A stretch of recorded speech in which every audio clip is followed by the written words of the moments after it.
So, ladies and gentlemen, let's settle down and restart the session from where we left before lunch. There's one announcement which I would like to make. This session would continue till 6:15, 6:15 p.m. today, so that we are able to catch up with some of our lagging agenda. And I would have to leave at 5:30 because of some other concomitant meetings which I have to chair, and I would request our Vice Chair, Philip from Fiji, to take over at around 5:30. So if that is okay, then we'll request DG to complete his remarks, which I had to unfortunately cut short before the session. So, DG, the floor is yours. Yeah. Thank you very much, Chair. On some of the issues that I wanted to raise, I will do that really briefly. So, on another concern area you raised is on cross-cutting issues like gender, and especially the mainstreaming part of it. So if it's not well represented in terms of mainstreaming, we will do that, because the mainstreaming is very central. And disaggregation of all the data also by gender. So the gender mainstreaming has to be strongly represented. If there is more to do, I assure you on that. Then on sexual and reproductive health and right, on that one, I would be happy to share with you my experience. As you remember, when the SDGs were negotiated, I was a minister. So I was on the other side, not on this side. Of course, there is one side. Anyway, we're working for one objective. But at least in terms of division of labor, I was on your side. And you remember how long it took to agree on the actually the language in the SDGs itself regarding sexual and reproductive health rights. It took us years. I was part of that process. Then later on, I was honored actually to chair the finance for development part. And you remember how tough that was also.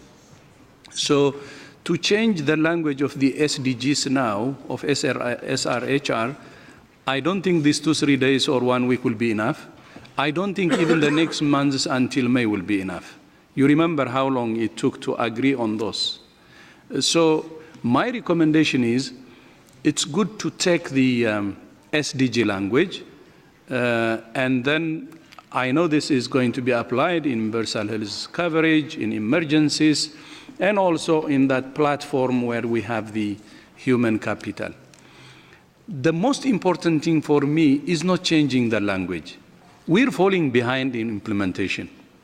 The most important thing for me now is to take what we agreed already in the SDGs and make it happen. The action, the implementation. So that's what my humble recommendation is, and we will have a common ground on that.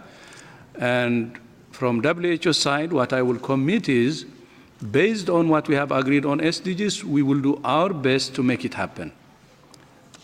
That's what is missing, by the way, the action. If we add another phrase now, make it even stronger, I don't think it will help the action. It will only end up dividing us. So we don't need to be divided by phrases. We have already a common ground to start with, and let's make it happen. Then the other concern that came is on breastfeeding. Breastfeeding, to be honest, for WHO is, if you talk about healthy and long life, it starts with healthy pregnancy and breastfeeding. That's it. So breastfeeding is the basis for a long and healthy pregnancy, and that's scientifically proven. So if it's not well represented, I hear your concerns, we can put it. But that's what we believe, and it should be really underlined, as you rightly said. The rest, is on polio transition, which we will consider. That's the last intervention I will make. On polio transition, we take it seriously. We have a strategy now. We have a plan now. And we will refine it with you in the next months until May, our assembly. We have to make it really as good as possible because the transition should be smooth. Because the amount of funding put for polio is big, and if that's withdrawn, then we know how that will affect operations or the programs in general. So we take your concerns very seriously. But there was the other part of the concern, which when some of you said, whatever money we have for polio we're giving, you said will be withdrawn. The assumption from our side is not that. I want to be honest on that with you. The assumption is that the polio money is being used for other programs, like, for instance, to vaccinate a child for diphtheria or other related programs. So what we're planning to do is, during transition, we will estimate the amount that's being used for other programs and ask from the polio funding tailored to those programs that will be affected to be continued. Because, as you know, you can save a child from polio, but we have to save a child from diphtheria too. So if the withdrawal is going to affect saving the child from diphtheria, then what's tailored to that should actually be continued. Because at the end of the day, all the support has been for the child, for child survival, nothing else. So I think it's better to have a balance on that. Meaning, I don't think we should ask the whole money that's put into polio eradication, no. But we can estimate roughly what the withdrawal how the withdrawal will impact some of the programs acutely and directly, and then we can ask from the total polio budget, part of it to continue those programs, means to save the children we have been saving. That's it. So I encourage us to see it that way, and the rest, we have already taken note of all the comments, as Chair said, and we will give you a revised document based on the inputs tomorrow, and also together with that, the revised resolution, and then we will take it from there. Again, I thank you so much for your inputs, excellent recommendations. As I said yesterday, not only the inputs, your guidance, which is helping us, but the other side I'm seeing is, in the process, we're owning this document. We're making it ours. And that's the most important. The inputs are important, but this inclusive process is also helping us to own it. And it belongs to all of us. Thank you so much again. Thank you, DG, for further elaborating the points of the previous agenda item. Now, as we agreed that tomorrow, based on all these inputs and discussions, a revised draft will be circulated to all the member states, 2 drafts of the GPW as well as of the revised resolution, which I would urge all the member states to read it and give their feedback, if any further amendments in writing to the Secretariat before we open up it for discussion, maybe on after one day, that's day after tomorrow, Thursday. We'll open it up on Thursday. I'll let you know the session. So with this, thank you very much for all your wonderful inputs, and we move on to the next agenda item. That's item number 3.2. As was agreed when adopting the agenda for this meeting, we will only consider the report by the Director General contained in EB 142/7, Revision 1, WHO Reform, Better Value, Better Health. To my understanding, it has been extensively discussed in the PBAC, and as we have been previously asking the chair of PBAC to enlighten us on the conclusions and the discussions which took place during the last PBAC. Sir, you have the floor. Thank you, Mr. Chair. I'm going to do something that might seem a wee bit odd. Happy to do this introduction, but I reserve the right to have another comment as the New Zealand delegate, which I know exists anyway, but it's actually about the last agenda item. It's not about this agenda item. But that said, the committee welcomed the value for money approach and expressed appreciation for the commitment to increase efficiency and cost savings. The Secretariat noted that the concept of value for money was much broader than efficiencies and cost savings. It was a fundamental elevation of impact and outcome over output and process.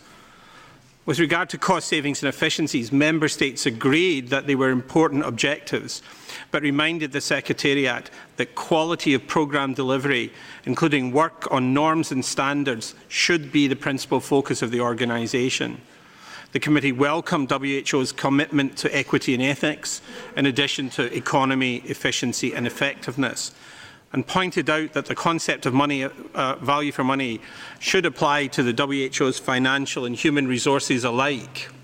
And indeed, the committee expressed an opinion that this is what a good organisation should have been doing all along, and it shouldn't have, that the code is great, but it should have been happening anyway. Nevertheless, the committee did note and share the concern expressed by the Independent Expert Oversight Advisory Committee about the risk of over-institutionalising value for money approaches. The Secretariat agreed and noted that the concept of value for money was concerned primarily with making the best use of available resources in order to achieve the greatest sustainable development impact. And there was agreement that the implementation of the value for money approach should be accompanied by strengthened accountability. There was also a significant discussion with the Secretariat at that time around using the value for money concept in prioritisation of existing work programmes.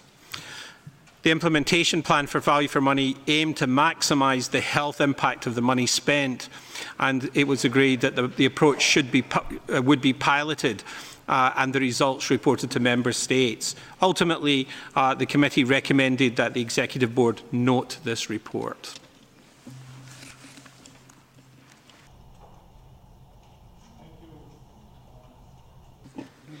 Thank you, Chair PBAC, for this elaboration. And now I open the agenda item for discussion. If there are any Member States who want to contribute to the discussion.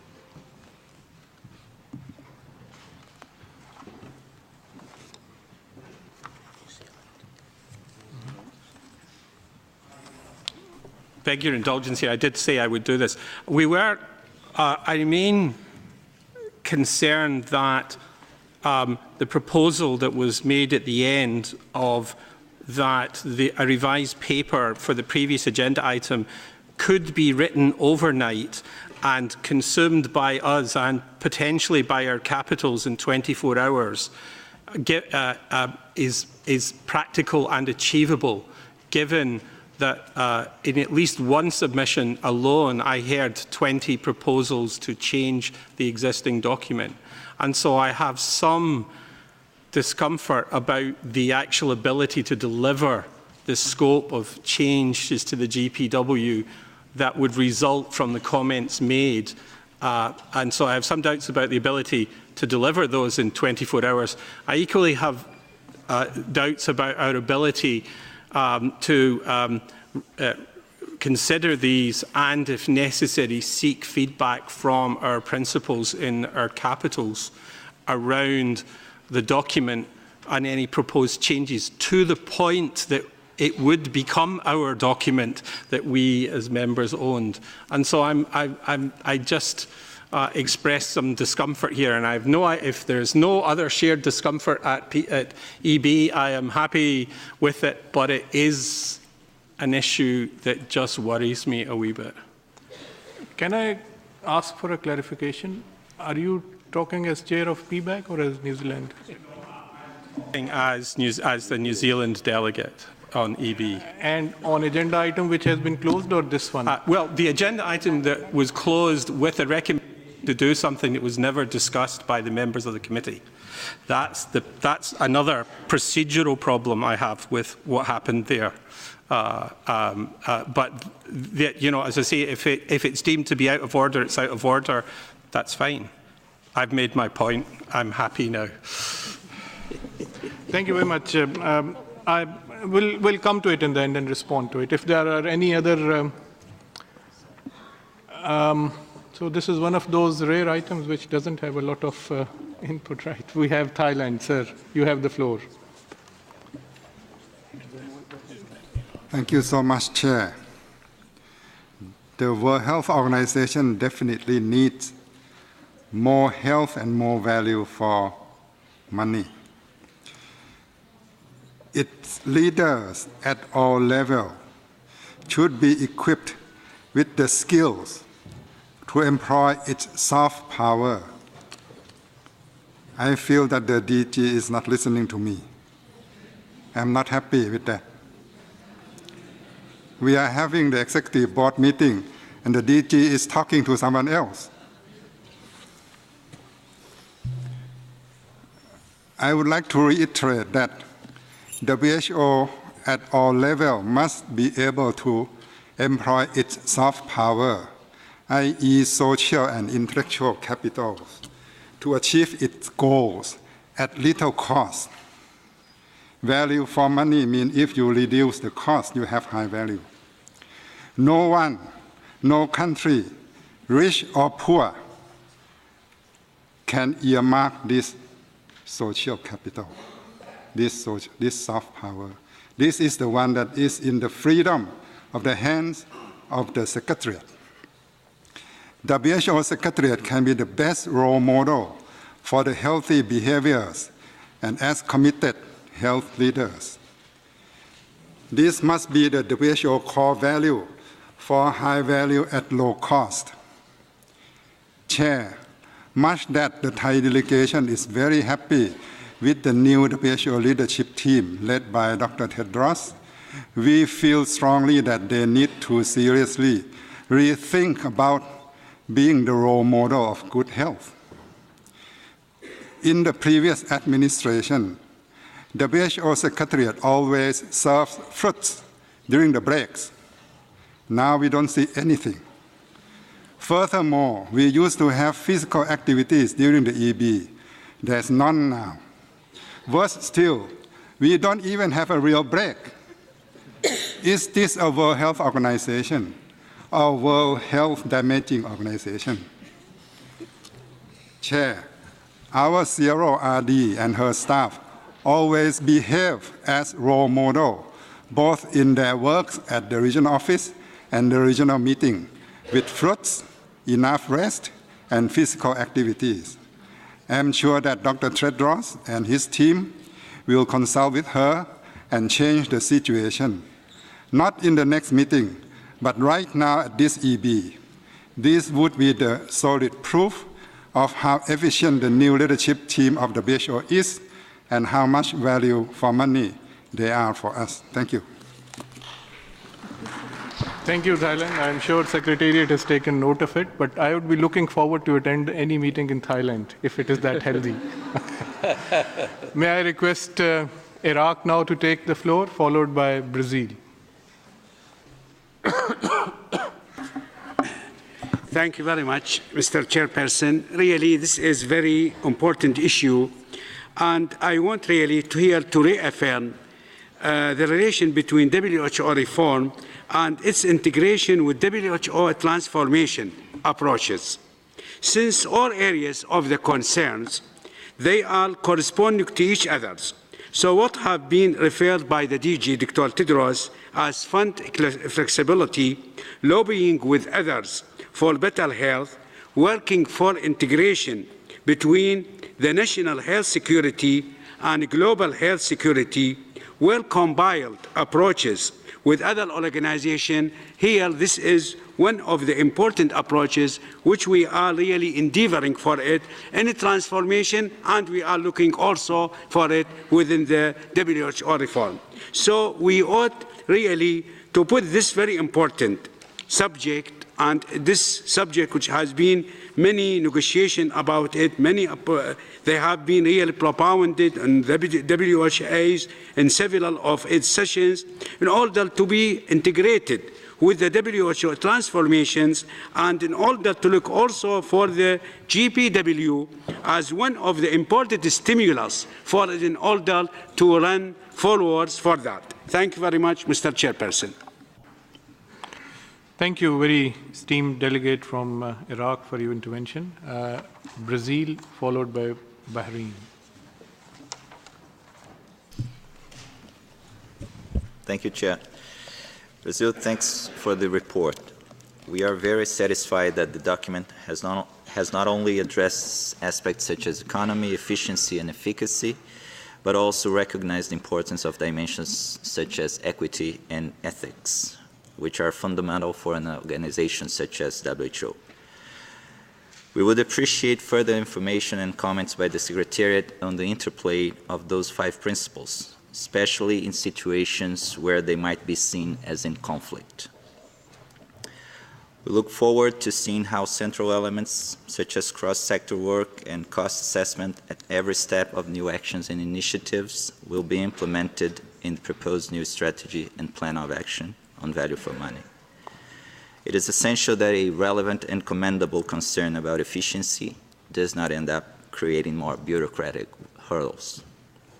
Brazil welcomes that, as recorded in the report, and I quote, all WHO's activities, wherever they are conducted, are maximizing the health impact derived from every dollar spent, end of quote. At the same time, it's appropriate not to lose sight of the core mission and purpose of the organization to save lives, and that every life matters. The organization should then make every effort to act wherever its presence is indispensable, however difficult a monetized value assessment sometimes might be. We are committed to discussing this further as the concrete implications of the strategy and implementation plan take place. Thank you very much. Thank you, sir. May I now request Bahrain to take the floor, to be followed by France? Thank you, Mr. Chairman. On behalf of the member states of the Eastern Mediterranean region, we thank the secretaries for the document on governance reform. For document EB 142/7 on value for money is a key business concept, and it is appropriate for the secretaries to adopt such a focus in resources constrained times, especially that such an approach is well aligned with the GPW 13, that involves a number of strategic and organizational shifts. We are not looking for the lowest cost carrier approach, but we are looking for more health for money, and this includes looking at efficiency and effectiveness, quality and relevance, maximizing health benefits. We would like to highlight here the recommendation of the Independent Expert Oversight and Advisory Committee in its report. Although the IEOC generally supported the approach, the committee warned against over-institutionalizing a value for money in WHO. Thank you, Mr. Chair. Thank you, Bahrain. I'd request France, followed by Japan.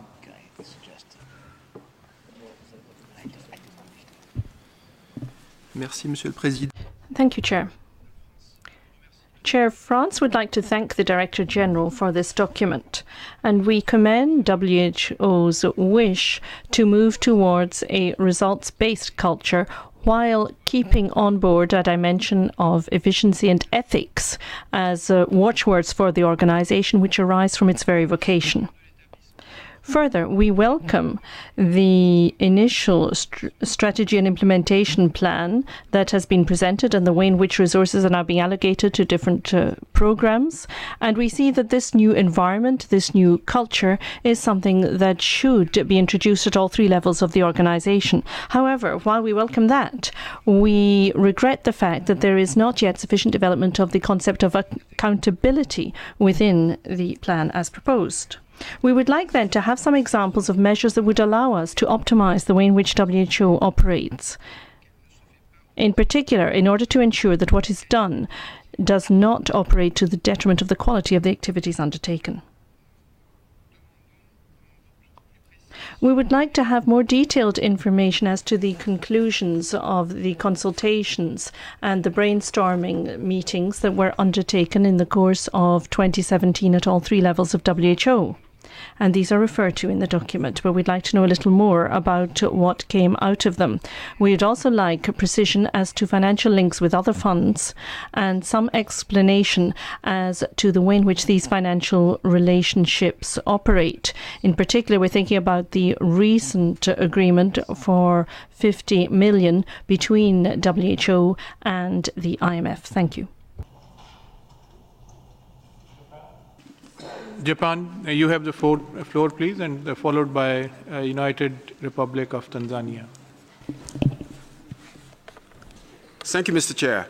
We welcome the adoption of the principle of value for money to maximize the effect of contributions. I have voiced concern on norm standard setting works of WHO, but now I'm happy to see that such work is firmly placed in the draft GPW. But measuring value for money for norm and standard work is not easy. For example, the revision of ICD, International Classification Disease, this is one of the most important functions of WHO, but it's difficult to measure direct benefit. Hence, we would like to hear more precisely how such value for money principle is applied for prioritization of multiple norm standard setting works. But we would like to hear later when the Secretariat is ready to respond. Thank you very much, sir. Thank you, Japan. The floor is with the United Republic of Tanzania. Sir. Thank you, Mr. Chairman. Tanzania is honored to present this statement on behalf of the 47 member states of the Africa region in respect to document EB 142/7 revision 1, a report of the DG WHO reform. Better value, better health strategy and implementation plan for value for money in the WHO. The Africa region has made giant strides in its reform initiative, with its transformation agenda set to provide lessons for the work ahead globally. Focus areas that could provide useful lessons are as follows. First, restructuring of the World Health Organization country offices to make them more fit for purpose through their functional review. And secondly, enhancing accountability for results under the World Health Organization African Regional Results Framework. Mr. Chairperson, we believe that it will be important for the WHO Secretariat to draw lessons from the assessment of the Afro Transformation Agenda to inform the Director General. We also pray that a report on lessons learned from governance reforms with a view to defining concrete recommendations on improving the work of the World Health Organization governing bodies. We would like to highlight that assessing value for money necessitates member states to have availability of reliable information to make quality, reliable assessments. We urge the Secretariat to support countries to develop systems which could capture good and quality information to measure tangible products with. Mr. Chairperson, lastly, we request more regional and in-country consultations for member states to conceptualize the value for money concept, taking into consideration the fact that there are different dimensions of value for money. We thank you. Thank you very much, sir. We move on to non-EB members, and we have United Kingdom. You have the floor, madam.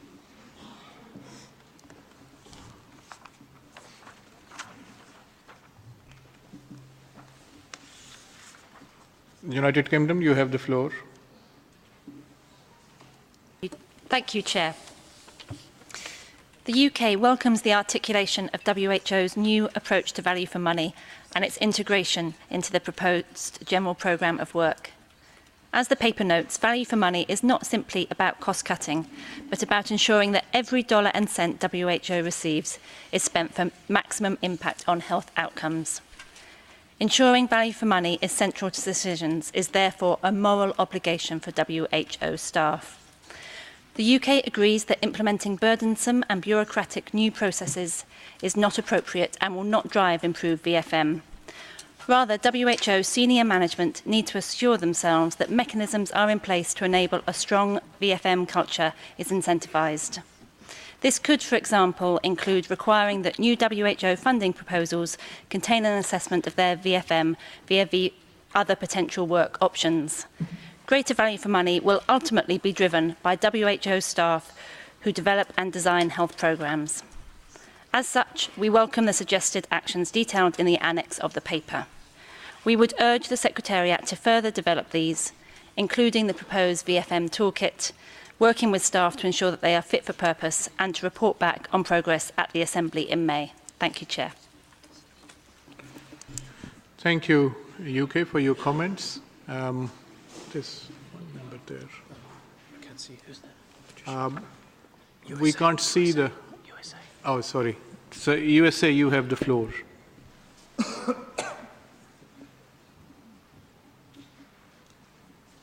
Thank you, Mr. Chair. The United States greatly appreciates that WHO is finding ways to focus the organization as a whole on value for money. WHO must continue to focus across the organization on streamlining its work and improving the efficiency of its management, planning, and programs. This is especially important as leadership looks to increase decentralization in Geneva while empowering country offices. This shift must be done in an accountable and transparent way. With this report, however, we see a new dimension with the focus on maximizing health impact and achieving real value with resources being provided. Good value for money means a number of things which are in an enabling culture and working together and mutually reinforcing. The guiding principles are useful in that regard.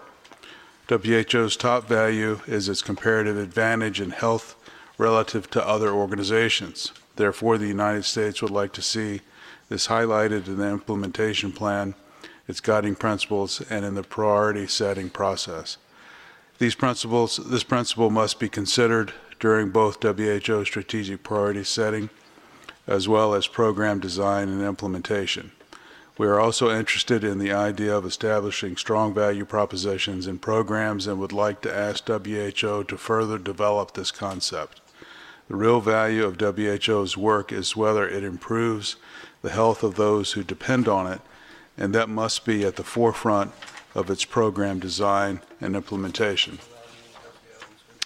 It is critical that WHO foster a culture within the organization that focuses solely on evidence-based interventions that are backed by sound science and improve health outcomes of those who depend on it in order for it to maintain its leadership in the global health community. We see equity and ethics as core principles guiding the work of WHO, but given the nature of these elements, we do not find them specifically helpful in evaluating value for money. For example, a program run in an unethical way would not be acceptable regardless of the value for money. And the most ethically run yet ineffective program would not offer value for money either. For evaluating performance, we therefore recommend using the three key dimensions of value for money. The U.S. welcomes this focus on accountability and metrics and believes it must be mainstreamed in practical ways at all levels of the organization. We believe doing so will strengthen the case for WHO funding. Thank you, Mr. Chair. Thank you, USA, and sorry for not being able to read your nameplate from here. That's probably aging population issue, which we are addressing adequately in GPW. We move on to Indonesia, to be followed by Ecuador. Thank you, Mr. Chairman. Honorable Chair, Excellencies, ladies and gentlemen, At the outset, allow me to appreciate the work of the Secretariat in preparing the report on WHO reform. Indonesia concurs with the importance of implementing a value for money approach, which was mentioned in the report, to ensure a more budget efficient within the WHO Secretariat. In this regard, we would like to encourage the WHO to implement this approach in country office and regional office planning process. We call upon the WHO to prioritize and focusing the budget for program implementation instead of for management operational activities to ensure the optimization of benefit for the global community. I thank you, Mr. Chairman. Thank you, Honorable Delegate from Indonesia. I request now Ecuador to take the floor, to be followed by South Africa. Gracias, señor presidente. Thank you, Chairman. Optimization of resources is not only desirable, but necessary. Having said this, my delegation views with concern the fact that this is dealt with under the same category as human resources and financial resources, when human resources should be specially relevant and they cannot be treated in the same way as financial resources. Therefore, we believe it is relevant for there to be clarification on how the adaptation of the principles of efficiency and savings be implemented without leading to extreme flexibilization of labour relations within the WHO. We welcome the inclusion of principles of ethics and equity for value for money. However, given that it's indicated these principles will not be able to be used as a general argument prevailing over the considerations on issues of efficiency, we need a greater explanation of how these principles are going to be undertaken. With regard to strategic priority setting on a global level, we urge the WHO to ensure that this is carried out in close consultation with member states in order to ensure that they can take into account national specificities and build strategies that reflect the interests of member states. With regard to the revision which is proposed for the cooperation strategy with countries, this requires greater collaboration, and for this revision or review to be undertaken on a comprehensive basis. There are some concerns with regard to the inclusion of the justification of value for money in the proposed financing for donors. In principle, we think it is a good initiative. However, it will be necessary to evaluate its functioning and impact so that it doesn't become a bureaucratic step, which is not necessary. Finally, it should be highlighted that it's important when managing resources for transparency to always prevail, as well as access to information and accountability. We hope that the measures to be taken in order to improve efficiency and effectiveness do not have an impact on the work and resources allocated to fundamental areas. We'd like to note that the lowest cost is not always the best argument for taking decisions. On this point, we would like to recommend that there be a calculation done for cost taking into account the social costs and environmental costs of measures. Thank you. Thank you. South Africa, you have the floor. Thank you, Chair. I would very briefly like to also appreciate the value for money documents that have been presented and the proposals. We think that these important proposals, particularly as we are considering a new strategic direction. So we just like to commend the work that has been done by Secretariat, and in particular wanted to support the remarks that have been made by others, in particular the remarks of the African group that were presented by Tanzania. We just wanted to add one point which we believe has not really been covered in these discussions, and that is in terms of efficiency, the efficiency, the cooperation, well, not cooperation, the interaction between Secretariat and member states. We feel that there's increasingly possibly an overdependence of Geneva-based consultations, and we feel that we probably need to address this. Firstly, we all know that not all member states are represented in Geneva, And even those who are represented most don't have large teams to participate in the various consultations and negotiations that are taking place. We also believe that an over-dependence on Geneva-based consultation may also contribute to documentation going out quite late, because we have a kind of a culture of everyone is quite close. We can send the documents out and we can have a response. We feel that there's real value in strengthening work with our capitals. We feel that the documents are not reaching the capitals. We don't have sufficient time for consultation with capitals, and many of our colleagues in capitals are not really having the time to interrogate and participate in the discussion, then feed back to Geneva as they ought. So we feel that in terms of efficiency, this is something that we can perhaps think about addressing, because we feel that increasingly it's putting a lot of pressure on delegations that are based in Geneva, particularly the smaller delegations. Thank you, Chair. Thank you, South Africa. I see Germany. So Germany, you have the floor. Thank you, Chair. And also Germany would like to thank the Secretariat for its document on value for money. And I would like to align ourselves to the many highly elaborated statements on the issue of value for money that we've heard. But I'm not going to touch upon this issue now. I'm going to talk more broadly on WHO reform, on an issue that is not tackled, at least in the documents, and I'd like to draw your attention on it. DG, we are completely with you on your agenda on making WHO a modern organization. In order to be able to do so, from our point of view, it needs to focus at WHO staff. WHO staff is WHO's core value. WHO is a knowledge-based organization. Therefore, WHO reform and the transformation agenda will only be possible if HR reform receives adequate attention by the governing bodies and is seen as a key priority within this transformation agenda and reform agenda. However, there's no document on this on the EB's agenda, and we hope that in the future we can adequately address HR reform in the governing bodies. We are looking forward to an inclusive debate on keeping a highly motivated workforce and looking more into detail on the new ideas of a mobility scheme, etc.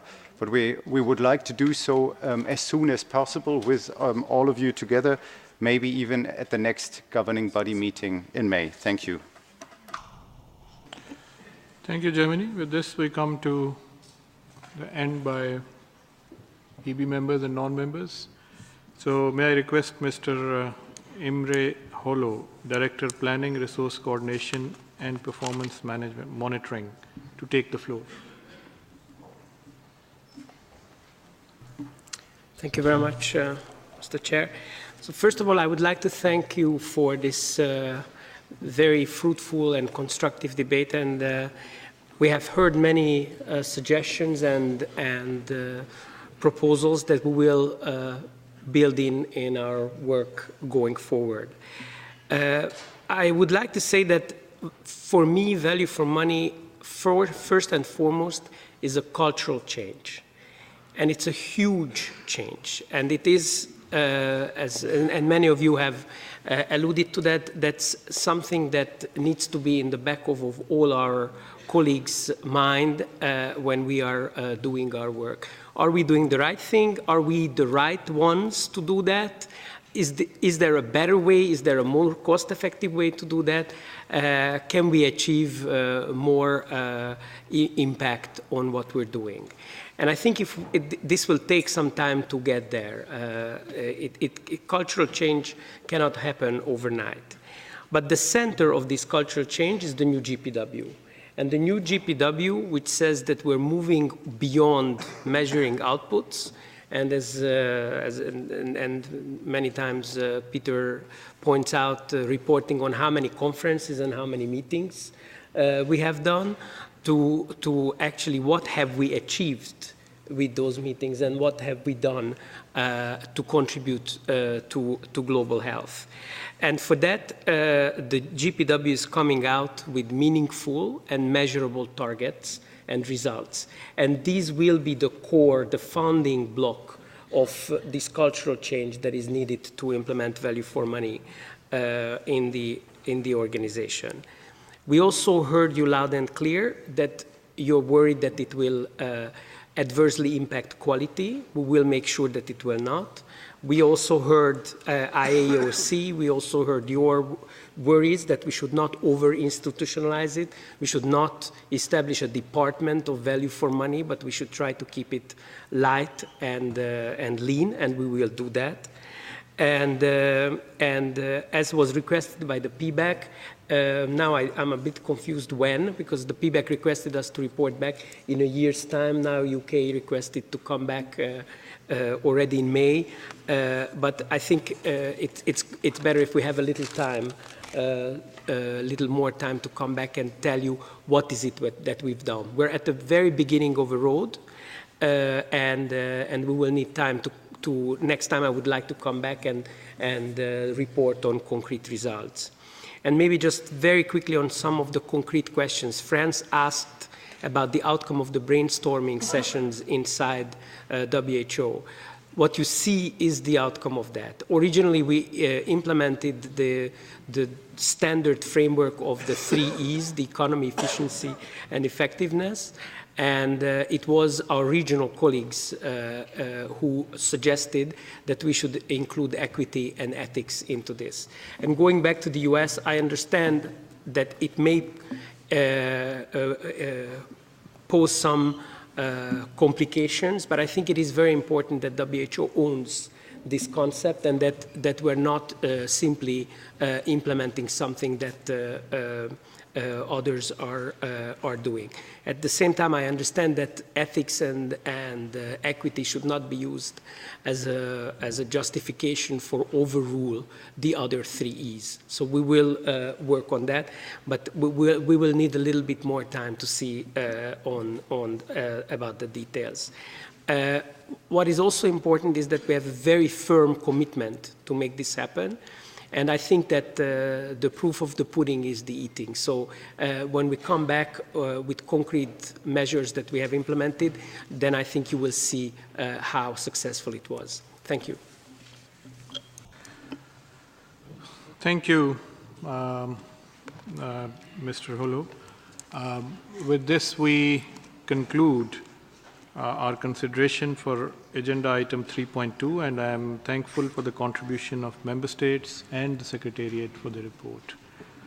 Before we move on to the next agenda item, I have an announcement to be made that there would be a coffee break at 4 p.m. for 10 minutes. The Secretariat has not suggested any menu for fruits at the moment, but they have kept the menu for physical exercise open. So you can think of any form of physical exercise which you can do in those 10 minutes. I hope there will be fruits tomorrow. So, so we move on now to the next agenda, that is item 3.3, Public Health Preparedness and Response. Under this item, there are 3 documents for consideration by the board. Document EB 142/8, which contains the report of the Independent Oversight and Advisory Committee for the WHO Health Emergencies Program. Document EB 142/9, containing a report by the Director General entitled WHO's Work in Health Emergencies. And document EB 140/10, containing a report by the Director General entitled Implementation of the International Health Regulations 2005. I propose that we take up each issue separately and they be discussed in the following order. We first consider the report of the Independent Oversight and Advisory Committee. Secondly, consider the report WHO's Work in Health Emergencies. And finally, consider the draft strategic plan and proposed draft decision contained in Annex 2. Do the board members agree with this sequence and proposal? I see no objections, so we proceed accordingly. Let us now consider the Independent Oversight and Advisory Committee contained in document EB 142/8. The Executive Board is invited to take note of the report. I give the floor to Ms. Felicity Harvey, member of the Independent Oversight and Advisory Committee, to introduce the report. Ms. Harvey. Oh, you have the floor. Thank you, Chair. DG and esteemed Member States. On behalf of the Independent Oversight and Advisory Committee, IOC, for the WHO Health Emergencies Programme, I'm pleased to present the third report of the committee to the governing bodies. This report provides a summary of the observations over the first 18 months of the programme. WHO has successfully launched its Health Emergencies Programme and is establishing a strong coordination and leadership role in health with the support of partners. IOC welcomes the new Director General's outlining of health emergencies as one of his 5 key priorities for the organisation.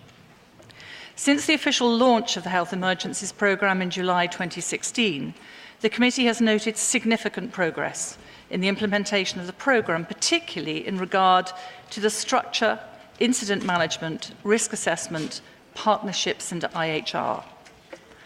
IOC acknowledges that the programme structures are now aligned across the 3 levels of the organisation, as set out in the programme implementation plan, document A69/30, but observes that many staff are still not fully aware of the details of the programme and the relevant changes within the organisation. IOC recommends that WHO makes further efforts to embed transparent and proactive communication across the organisation for both internal and external audiences, especially with regard to a strategic vision, structure, function and the deliverables of the Health Emergencies Programme. IOC welcomes the implementation of the 2nd edition of the Emergency Response Framework for Risk Assessment and Situation Analysis, WHO's grading of public health events and emergencies, the Incident Management System and Emergency Response Procedure.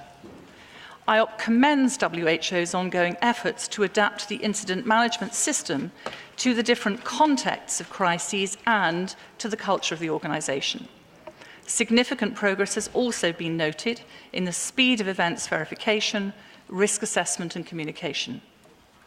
The WHO country offices have been making progress in leveraging strong operational coordination and partnerships with governments, entities of the UN system, and a wide range of other national and international implementing partners. IOC appreciates the programme's progress in developing innovative partnerships. WHO can be a reliable and competent emergency partner to governments, entities of the UN system, health cluster members, NGOs and donors. IOC also observes continuing progress in assessing IHR country capacity, monitoring and planning. During field visits in Mali and Pakistan, IOC met with governments and partners who praised WHO's technical support and coordination. However, significant questions remain as to how national action plans will contribute to strengthening health systems and how the national action plans will be financed. Although there's been progress for which WHO and the Health Emergencies Programme deserve recognition, there still remains several important challenges that must still be addressed. Key areas that the committee considers are important constraints on WHO's performance in outbreaks and emergencies include finance, delegation of authority, business processes, HR, procurement and security. To turn to the first on finance, the committee notes that the funding gap for the Health Emergencies Programme has been substantially reduced for the 2016-17 biennium. This improvement implies that there is increasing public trust and donor confidence in the programme's ability to deliver on its mandates, which IOC welcomes. However, IOC remains concerned about the sustainability of funding for the future and particularly in 2018-19 biennium. IORC encourages donors to provide unearmarked and lightly earmarked funding through multi-year partnerships to establish greater resilience in the programme and to enable it to deliver on its goals. The WHE programme is dependent on donor support to achieve its objectives.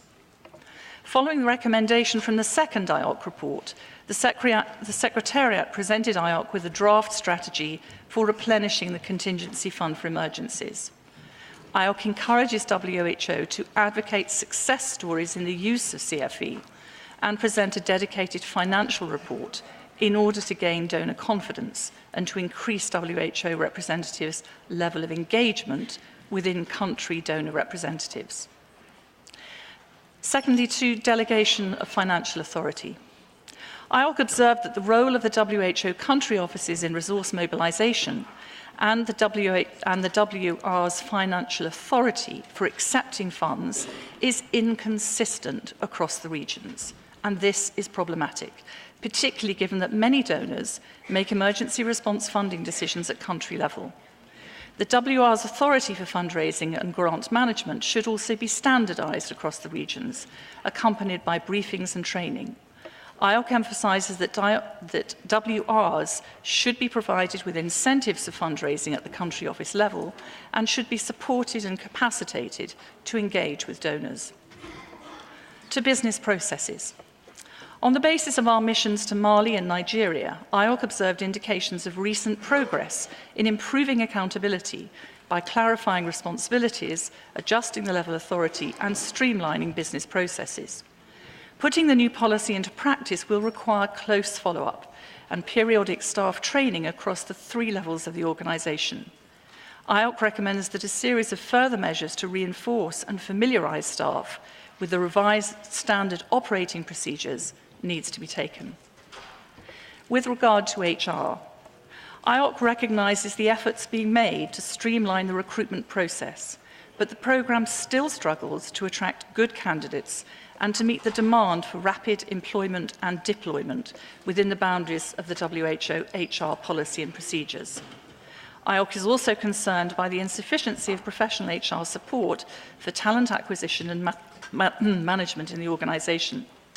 IORC advises WHO to examine the current capacity for HR planning, recruitment and management, and propose directions for improvement at the organisational level for the Health Emergencies Programme. WHO is also encouraged to benchmark HR initiatives commensurate with the intensity of the work in emergency settings against those of peer UN agencies. For procurement, the IORC notes with concern that WHO does not have a fully integrated global supply chain management system, and that there is no overall accountability nor harmonised system across the regions in this regard. This is an issue that has emerged in all of the IORC's field visits. Procurement is a severely under-resourced area of work, and WHO needs to address this as a matter of urgency. WHO country officers have consistently reported that due diligence requirements under the framework of engagement of non-state actors, FENSA, are cumbersome, frequently redundant, and hinder WHO's ability in emergency settings. IORC recommends that WHO implement emergency measures under FENSA across all the regions. And lastly, to security. During field visits, the IORC directly observed that the level of security support isn't adequate and that staff working in emergencies are exposed to a high level of security risk. The IORC recommends that WHO increase its corporate investment and organisational capacities in field security and other staff protection measures. In conclusion, Mr. Chairman, the committee recognised significant progress in the implementation of the WHO Health Emergencies Programme and WHO's response to multiple emergencies given limited resources, and that is 9 grade 3s and 13 grade 2s during this reporting period. And I congratulate the Director General, the Regional Directors and Executive Director for their leadership and determination. However, WHO's administrative systems, HR machinery and business processes, in our view, are holding back the potential of the Health Emergency Programme to excel. The programme does not stand alone and cannot succeed without a proper administrative architecture and functioning standard operating procedures across the organisation. WHO must undertake a harmonised organisational transformation. IOC also encourages Member States to provide all the necessary support for the Secretariat to meet its ambitious goals and to withstand the demands placed on the Health Emergencies Programme. I thank you. Thank you, Ms. Harvey, for giving us this report. I'll now open the discussion on agenda item 3.3. I do understand some of the member states may have all the three documents, their statements which addresses all the three documents altogether. So please clarify it before you start your statements. However, the time limit per intervention would remain 3 minutes. So we will start with Netherlands, to be followed by Turkey. You have the floor, sir. And I will have a short reaction on all three documents, but separately. The Netherlands thanks the Independent Oversight Advisory Committee for its third report. We are very pleased to reach so much progress with the Health Emergencies Programme. We agree on a lot of the positive conclusions of the committee. At the same time, we note the obstacle and constraints are the major impediment to the speed and effectiveness of the reforms in WHO's work in emergencies. These obstacles and restraints need, of course, urgent attention, and a timely follow-up by the Secretariat is needed. I have two questions after reading this report. My first one is an obvious one for the DG. What will you do with the recommendations of the committee? My second question is the same one as last year. Can we receive a response from the Secretariat attached to the report of the committee? I remember from our previous debates that the Secretariat promised to do so. This will make our debate about the report much more effective. This, of course, is only possible if the committee delivers its reports much more in time. So I kindly request the committee to do so. Thank you. Thank you, Netherlands. Turkey, you have the floor, to be followed by Mexico. Thank you, Chair. I'll also try to touch up all the three documents together. Turkey appreciates the report of the Independent Oversight and Advisory Committee for WHO Health Emergencies Programme. We are well aware that the importance of the programme and identifying shortcomings. I truly believe the capacity of WHO to deliver timely response to emergencies globally is limited by its administrative and operational system, as pointed out by the report of the IOIAC. We agree with the report that delays in recruitment, medical procurement, and delegation of authority reduce the effectiveness of WHE. Therefore, in order to ensure a predictable and effective response in all global public health emergencies, WHO should take into account the report and implement measures to overcome the deficiencies of the programme in a timely and transparent manner. Being from a country that is highly engaged with international emergency response with WHO, as well as other intergovernmental organizations, NGOs, and foundations, we gained a great experience in health emergencies.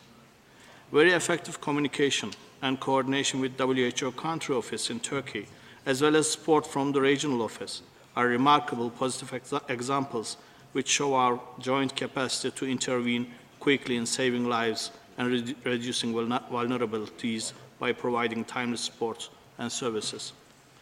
It's also a great example when it comes to linkages between health emergencies and universal health coverage with a strong health system strengthening agenda. Programs should have the capacity to learn from such positive examples, which we see in Turkey, and scale them up globally. Mr. Chair, I'd like to get back to the point of global shortage of health workforce for health emergencies. Considering the current challenges, it seems quite hard in many settings to meet the human resources gaps as fast as globally needed. In this respect, Turkey believes that WHO should benefit from foreign medical teams in emergencies in the short and mid-term. This suggestion is fully in line with the DG's suggestion to mobilize quickly necessary response capacity from member states in emergencies, literally in first 72 hours. Therefore, we invite the Secretariat to promote foreign medical team system and invite more member states to join this important emergency preparedness and response instrument. Thank you. Thank you, Honorable Delegate from Turkey. The floor goes to Mexico now, to be followed by Dominican Republic. Thank you, Mr. Chairman. In the interest of time, it would be useful for us to mention all three documents together in the statement. Mexico welcomes the report presented by the Independent Oversight Committee for the World Health Organization Health Emergency System and notes the key role that the organization has played as a leader in recent health crises throughout the world. The achievements of this program, as seen in this report, represent actions that to face public health emergencies that can arise in any country or region of the world. Mexico welcomes the support and the solidarity of member states for our country after the earthquakes in September of last year. The material and financial resources, the technical support and human resources provided during this event are added to the government's and federal efforts and those of civil society to overcome the problems related to this event. Our country maintains its interest in supporting states that require help in emergency situations and disasters. For this reason, we remain vigilant with regards to international events that require health attention, and we will continue to exchange information through the complete application of international health regulations. It's important to highlight how pertinent the participation of the communities is in emergencies, as people's knowledge and experience of an event, as well as their behavior and habits, can have a serious negative or positive impact after a health emergency. Mexico, as an international actor with global responsibility, has diligently and sees as opportune the efforts made under the World Health Organization, and we are committed to maintaining the basic capacities described in international health regulations and in the Global Strategic 5-Year Plan of the WHO. Thank you. Thank you, Mexico. Dominican Republic and then Bahrain. Gracias, señor. Thank you, Chairman. We're referring to the report which was submitted by the IAOC for the Health Emergency Programme of the WHO. We note the high quality of the document with regard to what it proposes. We agree that granting the strategic priority of protecting the population facing health emergencies requires comprehensive strengthening of WHO, with an emphasis placed on its capacity to have expedited channels of communication with its different audiences. It is certain that ongoing, transparent and proactive exchange will improve the credibility of the organisation, and this means the alignment of views and resources to prevent and respond to emergencies. Along the same lines, we approve the motion of the committee with regard to the need to ensure the necessary or sufficient quantity and appropriate distribution of human resources linked to the programme, so that progressively multidisciplinary staff are available at strategic and operational levels in the preparation and response to public health. Another key aspect of the human resources aspect is incentivising ministries of health to establish agreements with academic entities who train people with the aim of developing health workers with the required competencies so they can act in good time when there are catastrophes or disasters. We would also like to highlight that we should not lose sight of the fact that the preparation of health systems to confront emergencies and disasters is linked to the capacity to prevent outbreaks and epidemics, as well as with containing their spread. In this regard, we believe it is relevant that the Health Emergencies Programme of the WHO contributes as well to stepping up the compliance with the international health regulations by national coordinated centres and other state entities called upon to act in this regard. Thank you. I would request Bahrain to take the floor, which would then be followed by the honourable delegate from Iraq.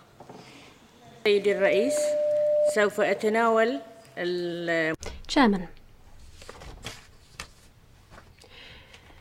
I'm going to comment on the three documents which we are considering, document 142, 8, 9 and 10. Firstly, I would like to express our warmest appreciation to the Independent Oversight and Advisory Committee for the WHO Health Emergencies Programme. And also, we'd like to thank the team that prepared these three documents with regard to public health, preparedness and response. Of course, we support the recommendations and we'd like to highlight the importance of following from that. However, with regard to national centres for emergency operations and the WHO too, having guidance with regard to preparation and emergency measures and unifying operating measures to improve the response of these centres to emergency situations at a national level with the assistance of WHO. Secondly, strengthening support in order to build capacity on a national level when it comes to preparing for emergencies. Thirdly, support to be provided by the WHO in order to be able to implement the measures and articles of the IHRs. Fourthly, support to be provided by WHO to countries for their national preparation plans for public health, and also universal coverage and SDGs. Thank you very much, sir. Thank you, Madam. Iraq, you have the floor, to be followed by Congo.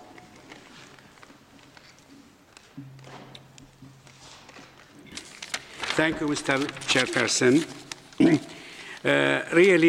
We will combine the three items. We will tackle it. As regards emergency and crisis management, that needs the following approaches. The first, strengthening WHO offices at country level for working as one team with health authorities in the country for preparedness and response. Secondly, joint capacity building with country at personnel and institutional level. Thirdly, main areas of the concern: how to make health system more resilient for emergency and crisis with application of governance, leadership, and efficient management at country level. Fourthly, cluster grouping with other organizations and donors for better investment of the resources. Fifthly, that to be combined with universal health coverage and dealing with aftermath, that is to say, post-emergency situation. This is very important in order that we really look for the universal health coverage together with developmental aspect. We don't forget that the emergency area ought really to run within sustainable development approaches. Sixthly, regular and sustainable joint monitoring and evaluation with SWOT analysis in order really to see how we have been previously and what are the areas of the concern in order that we can have progression. And we don't forget that IHR is very important approaches in order to prevent any outbreaks. And this is very important during really the emergencies, and also we evaluate the situation. Thank you very much, Mr. Chairperson. Thank you, Iraq. After Congo, I'll be inviting Pakistan. Congo, you have the floor now. Je sollicite que la Zambie. I would like to ask that Zambia please take the floor before Congo. Zambia, you have the floor. Thank you, Chair. This statement is on behalf of the 47 member states of the Africa region and addresses all the three documents. The member states share the vision of the Director General, who has considered addressing health emergencies as one of the three strategic priorities for the WHO in the General Program of Work. We welcome the report by the Director General on the World Health Organization's Health Emergencies Program, as it resonates with most of the Africa member states' health strategic documents. It is noted that a global mechanism for research and development to prepare for and respond to epidemics was finalized with terms of reference, membership, and operating procedures. We urge that these be made available to member states. However, it is important to note that the growing size and country-level focus of the Health Emergencies Program may cause a disjoint with the rest of the WHO parallel rules and structures. That's posing a risk. For instance, the report of the Independent Oversight and Advisory Committee for WHO Health Emergencies Program recommends that due diligence requirements under FENSA be strengthened at country level to speed up the processing of new funding in the context of emergencies. In addition, we see value in the IOAC's other proposals for due diligence, such as developing a risk register for non-state actors and a roster for whom due diligence has been performed. Our appeal is that due diligence processes be streamlined and not be foregone. We acknowledge the 5-year global strategic plan to improve public health preparedness and response.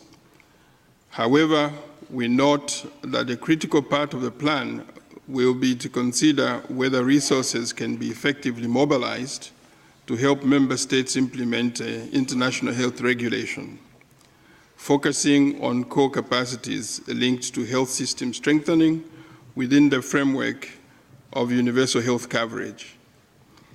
In addition, since implementation of the plan requires skilled staff at WHO, regional and country levels, we request WHO to speed up recruitment of skilled staff at all levels.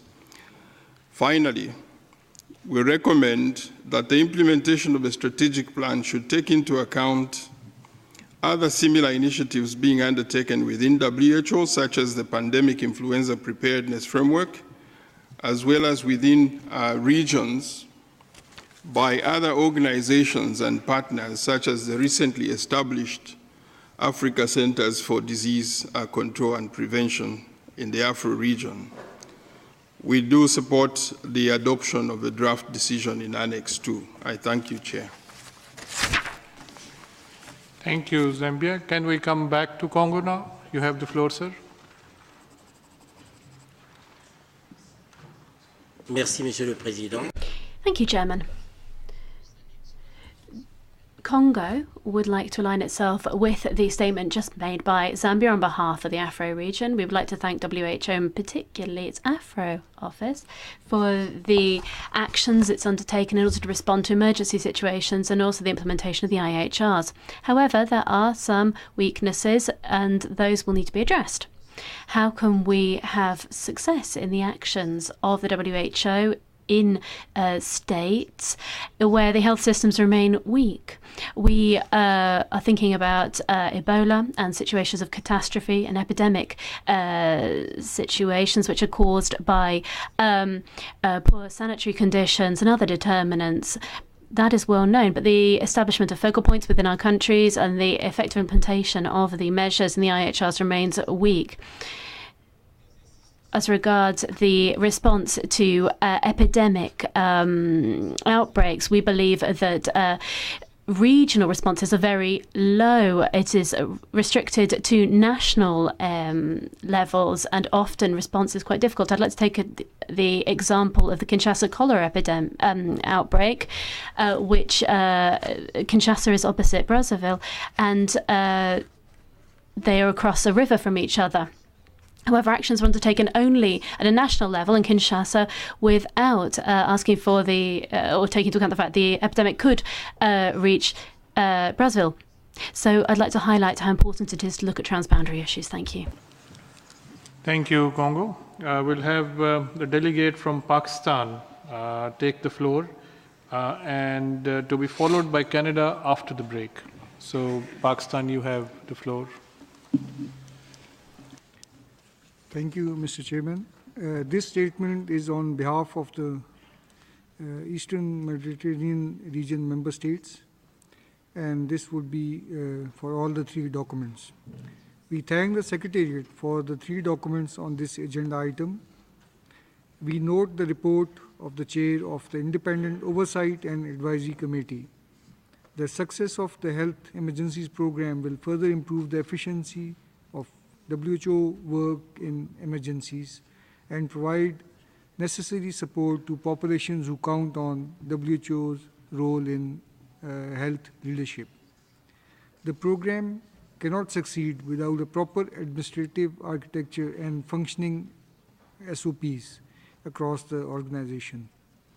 WHO administrative systems, HR machinery, and business processes are holding back the potential of the WHE program to excel. The proposals of the DG to establish a global health reserve army is welcomed and need of the hour.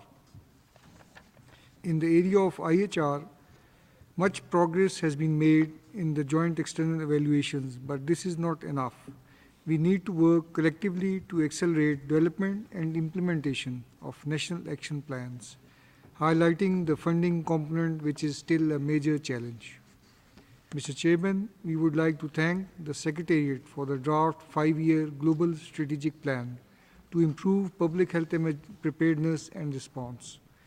We have heard over the past few days that increased attention should be given to preparedness before an outbreak actually happens.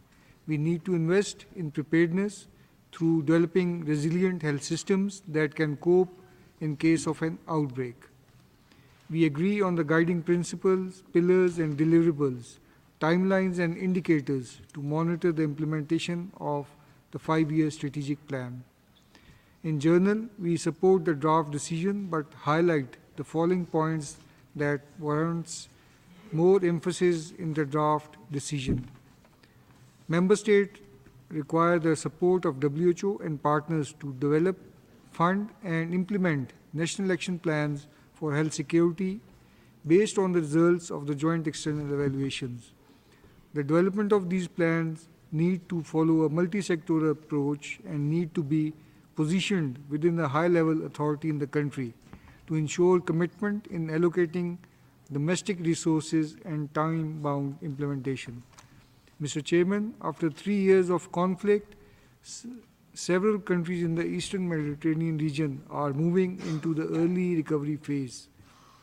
It is thus an appropriate time to develop linkages and bridge WHO on ongoing short-term humanitarian assistance with long-term health system strengthening. If Chair allows, I would like to give a brief national statement for 2 minutes, sir. Thank you. Mr. Chairman, Pakistan notes and appreciates the Secretariat report on Health Emergency Program and also on the draft 5-year Global Strategic Plan to strengthen and monitor the implementation of core capacities. Being signatory to IHR, we are committed to build a resilient health systems that can respond to challenges of outbreak, health hazards and emergencies of national and international concern to which our country is prone. This strategic plan will provide guidance and directions to strengthen our ability to implement core capacities and be able to prevent morbidity and mortality associated with such disease outbreaks. Pakistan, with the support of WHO, was the first country in the AMER region to volunteer and successfully conduct development of 5-year conduct joint external evaluation of its IHR core capacities, which was then closely followed by development of costed 5-year action plan. Work has already been started on priority recommendation of joint external evaluation with the support of WHO, CDC and other partners, which demonstrates the commitment and ownership at the country level. In order to sustain these efforts and to secure domestic resources, continuous advocacy to policymakers has to be carried out to promote and prioritize preparedness, planning and budget allocation. We would like to suggest that in order to enhance coordination on global health security and especially for investment coordination, all stakeholders may utilize the WHO Strategic Partnership Portal for IHR.